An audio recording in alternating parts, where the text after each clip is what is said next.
Ghana over the closure of shops belonging to foreign nationals, including some Nigerians, in the wake of the enforcement of some provisions of the Ghana Investment Promotion Center Act 2013, Act 865. Cognizance of the negative impacts this development could have on the brotherly relation that have existed between our most revered countries in the sub-region, especially coming at the heels of the diplomatic incident questioned by the recent demolition of the property of the High Commission of Nigeria, hereby resolve as follows: that 1. Measures will be adopted to support law-abiding traders to properly regularize their business operations to alleviate the trade challenges occasioned by the alleged closure of the retail stores in view of the ravaging impact of COVID-19 pandemic on businesses and families of both countries. 2. Meeting will be held between the Trade and Foreign Affairs Committees of both legislature to deliberate on applications of the trade laws, in particular the GIPC Act 2013, Act 865, and make recommendation for appropriate solutions. 3. A joint committee will be established composed of members of both legislature to expose and explore the possible passage of reciprocal legislations which could be potentially called the Ghana-Nigeria Friendship Act, which shall propose Ghana-Nigeria Business Council. Yeah, which is not unusual to have two countries try to create a situation where impasse, especially trade and commerce impasse, is resolved amicably. You all remember we had some great relations with Mali, Guinea as well within the First Republic. But we also do know that it's because we have issues about the implementation of our own regulations, but also because we've signed some pacts. If you look at the protocols that we'd sign on to with ECOWAS, because we're enjoined to them as member states, then we need to look at some of these gray areas. I've been joined by Clement Boateng, acting vice or first vice for the Ghana Union of Traders Association. On the other hand, through Zoom, we have Dr. Lord Mensah. He's a senior lecturer in finance, the University of Ghana Business School. He's a regular contributor to our show. Good morning to the two of you. Doc, good morning to you. Yeah, good morning, Roland, and good morning to our viewers. Great. Clement, do I have you? Mr. Boateng? Okay, so we'll have Mr. Boateng. But we all know the genesis of this. But the first question I would want to ask, were we wrong when we had the GIPC Act in place, and at the same time we'd also sign off because we're member states of ECOWAS, these protocols of the free movement of goods and services, as well as even labor? I put that to you, Dr. Lord Mensah.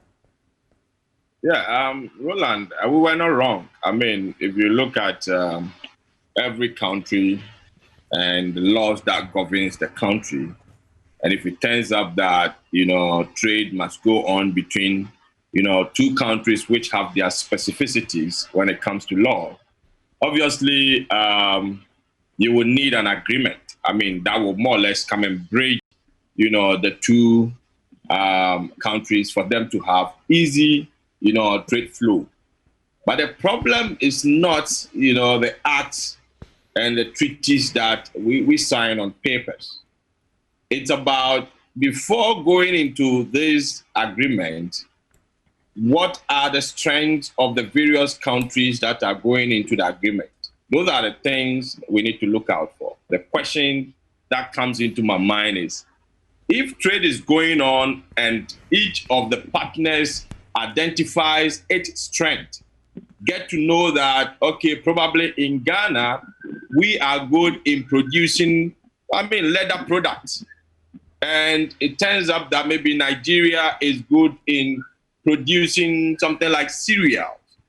Now, it can easily be effective when one product is moving from one point to the other, where it is a disadvantage of the other, partner. So if you are going into an agreement and you don't identify your strength, it will be difficult to realize, the benefit of this agreement.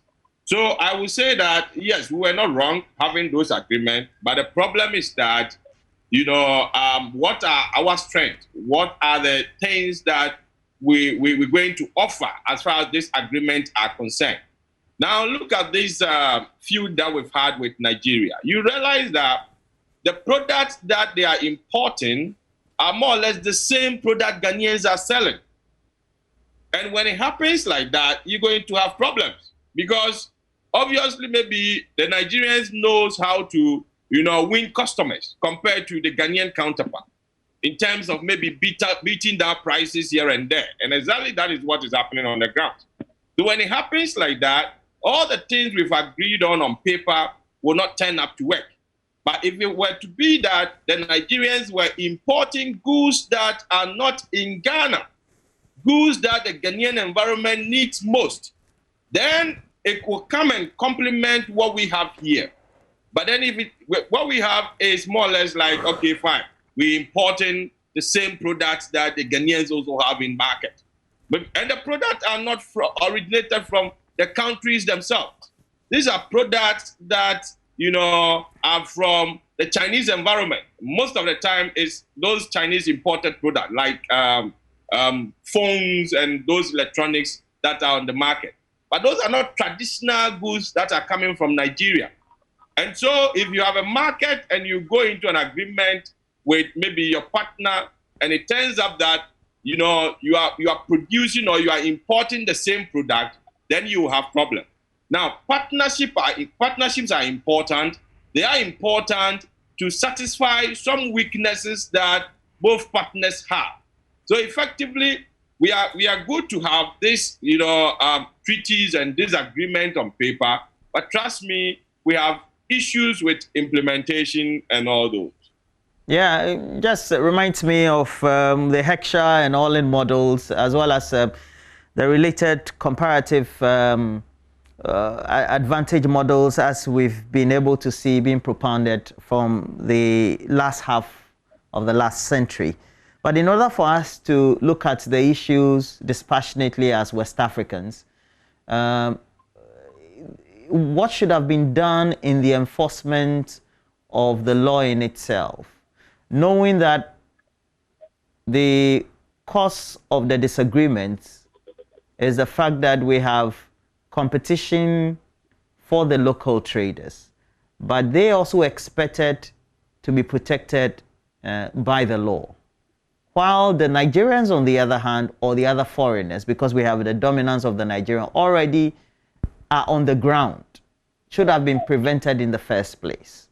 How should we have been resolving this before we came here? Well, like I've indicated earlier, the problem is, the kind of products that are being imported and the kind of products that are allowed by foreigners to trade in our environment. Now, if Nigerians are in an environment and they are coming in with products that Ghanaians are not possibly capable of bringing into our environment, then obviously, they come to build up, one side of the economy which is more or less weak. And in the end, we'll have a fruitful relationship, as far as our, trading environment is concerned. But a situation where they are in here and they are also importing exactly the same product that Ghanaians, are also importing, then we're going to have a problem. So before, we allow them to trade on the market, we could have, indicated the kind of products they can trade on our market, okay? And you should understand the market in Ghana is in such a way that, product goes through different hands before it even gets to the consumer. By the time you realize going on the ground, you could see that the Nigerians are having even Ghanaians who are fronting for them in a way. So, before we go into such, agreement, we should be able to be detailed enough. You can have that agreement that will say that, okay, fine, we have a treaty with Nigeria, like the current intercontinental free trade agreement that we've had across Africa. But then there were no specificities to indicate that, okay, fine, if Ghana is able to produce its own leather product, we don't expect any foreigner to, bring in any leather product. Even if you are bringing it in, we have a quota that we can give to you. Now, those specificities were lacking in most of those agreements. For instance, if we have Ghanaians importing, phones, if you go to Tiptoe Lane and Ghanaians importing electronic product, at least, even if we are going to allow foreign retailers to bring in product of that nature, we have a quota that we are going to give to them. All those things were lacking in some of the treaties that we've been going into. And so that is why we have those reflections, those chaos on the grounds, because, those who are important are not limited, very, very important. We need to look at all those specificities. Now, Mr. Boateng, Clement Boateng, acting first vice, the Ghana Union of Traders Association has joined now. Mr. Boateng, we're told that we're going to have a committee in place. There will be some agreements. How would you want your views to be taken on board? Yeah. Good morning, Roland, and thank you for having me. Before I address your question, let me talk a little bit about what Dr. Mensah, just said. What Dr. Mensah just said is just right in the ECOWAS, protocols and provisions that they have made. The foundation of this ECOWAS protocol is about free movement of goods, people, and then services. And then it talks about rule of origin.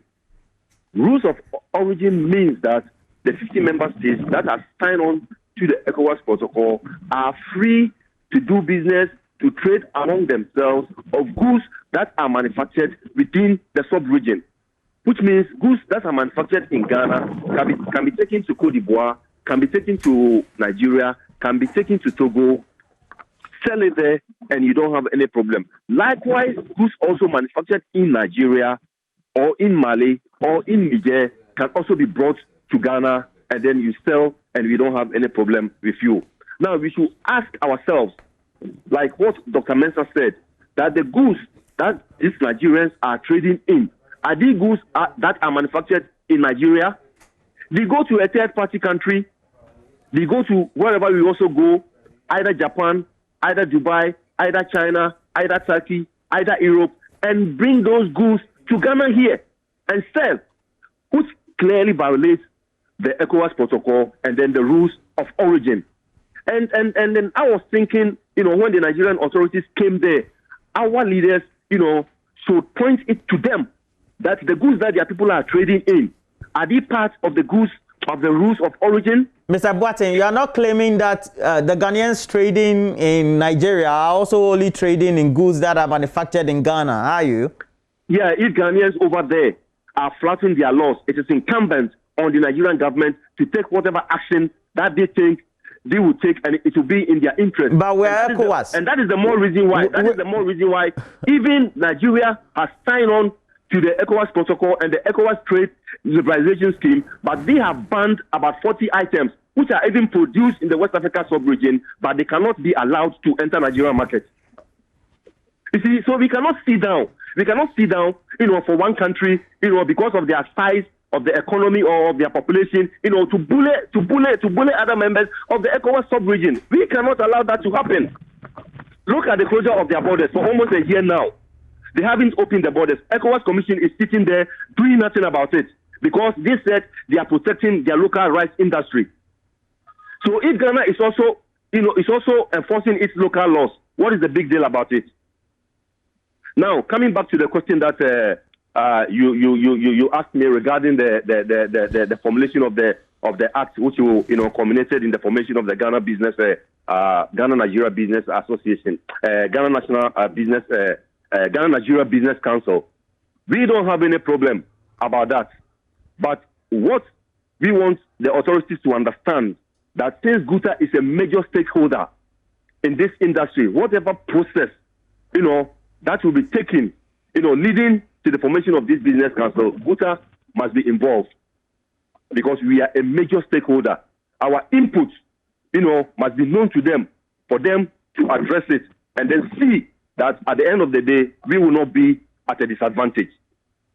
And regarding, the proposal that they have put with the amendment of the GIPC Act, we want to sound a clear warning to the authorities that we shouldn't wake up one day for us to hear that that law has been amended in favor of the Nigerians.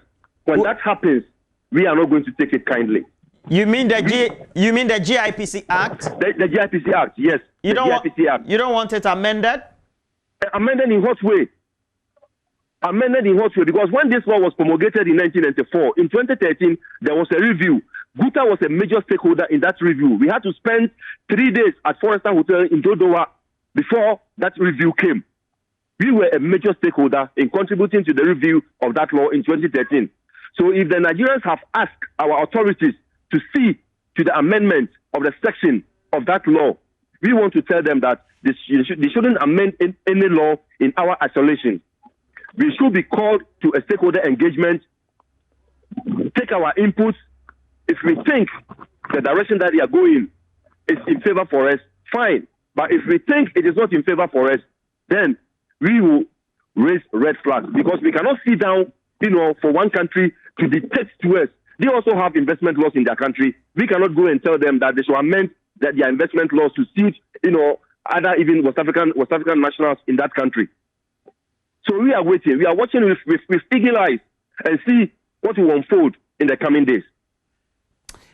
Dr. Lord Mensah, if there needs to be a rededication to this, how should views of both sides be taken on board? Now, it's like this. We already do have, if not hundreds or thousands of Nigerians who are already in the retail sector. They're already in Ghana. We allowed them entry into Ghana. We've allowed them not only entry into Ghana, but also entry into the retail space. They have gained grounds, they have invested, and their investment necessarily is not only benefiting themselves, but also their patrons, their business allies, who only may not be Nigerians necessarily.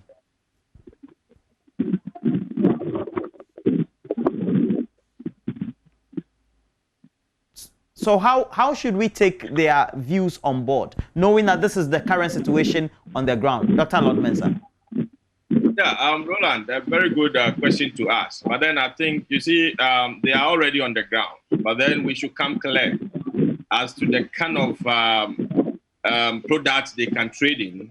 And at the same time, the quota that we can set for them.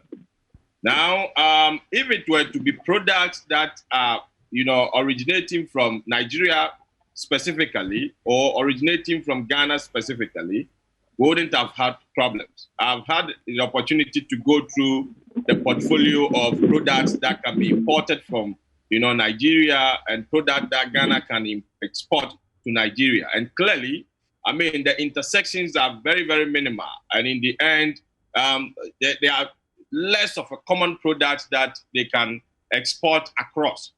But then if they are already in the system, what I will indicate is that with a new agreement, or if there's going to be an amendment, they should take into consideration their existence, and possibly a quota can be set for them, because at least we should understand that we every country thinks about its own. And so if Nigerians are in the retail environment, possibly we might look at giving them maybe a percentage of it, maybe 20%, for which the citizens of Ghana can have the other 80. So if we are able to come out clearly to set up the boundaries, they should be able to fall within.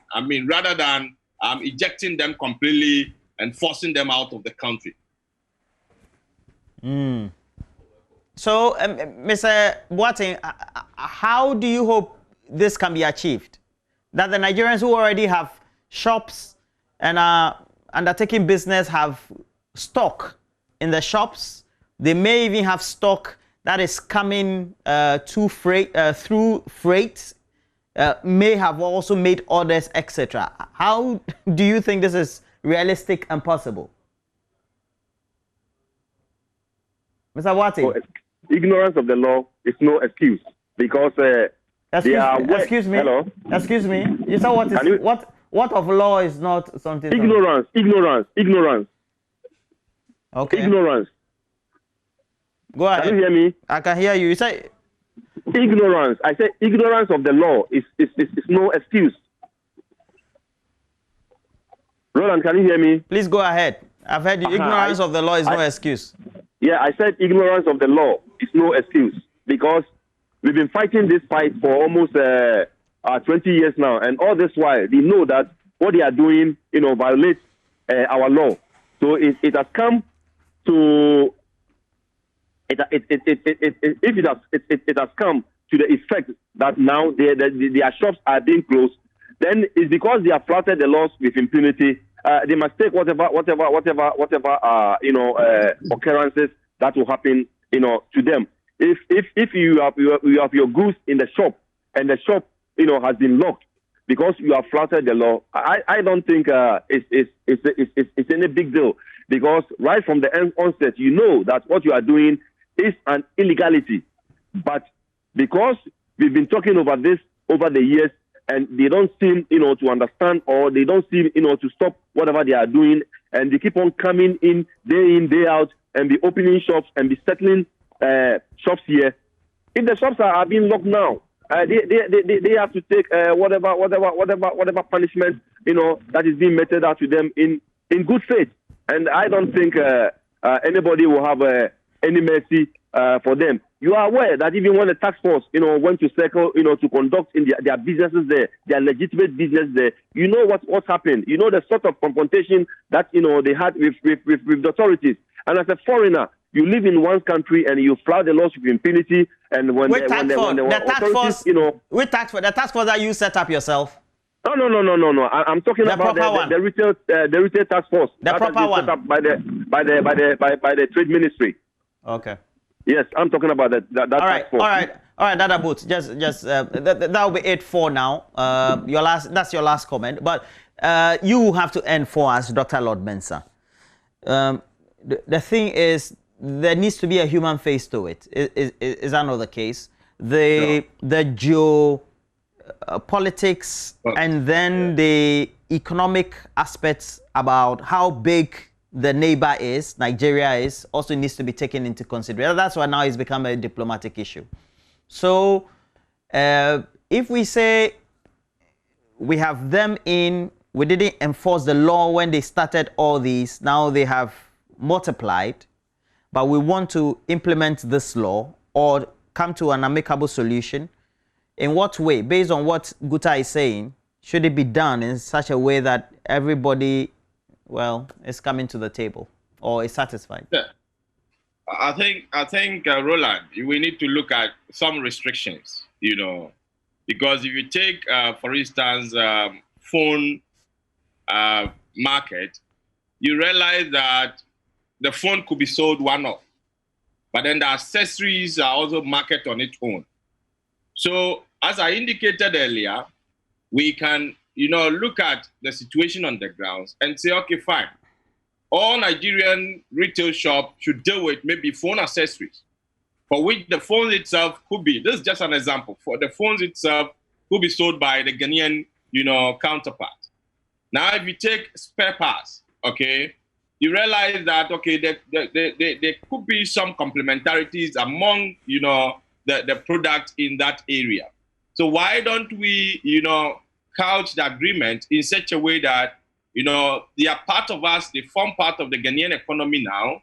And as a result of this ECOWAS, agreement, and even now coming up with, intercontinental free trade in the African zone, we cannot just overlook them. As you mentioned earlier in your question, their dominance in the African continent also plays a role. And so we should find a way to make sure that they are in the system, all right, but then some restrictions should be placed so that they can complement our, retail environment. by defining the kind of product that they can bring into the country, okay? Rather than, just leaving them to trade on the same product that the Ghanaians are also feeding on. In that case, we can never eliminate this problem. So if we are going forward with amendment, let's clearly come out, set up boundaries, define the kind of products that, these foreign retailers can bring into the country to complement what Ghanaians can have. Well, we're talking about the impossible here. I don't know how we can achieve what your recommendations. I will see how it goes. Dr. Lord Mensah is a senior lecturer of finance at the University of Ghana Business School, helping us, broaden this discussion further. Look, this is not the end of it. The committee has now been set up, council as it is, for the two countries. So we'll see how this is workable and what the outcomes will be. Also on phone was Clement Boateng, the acting first vice chair for the Ghana Union of Traders Association, as well. We have to transition, bring you the latest from the world of entertainment or showbiz. Stay with us.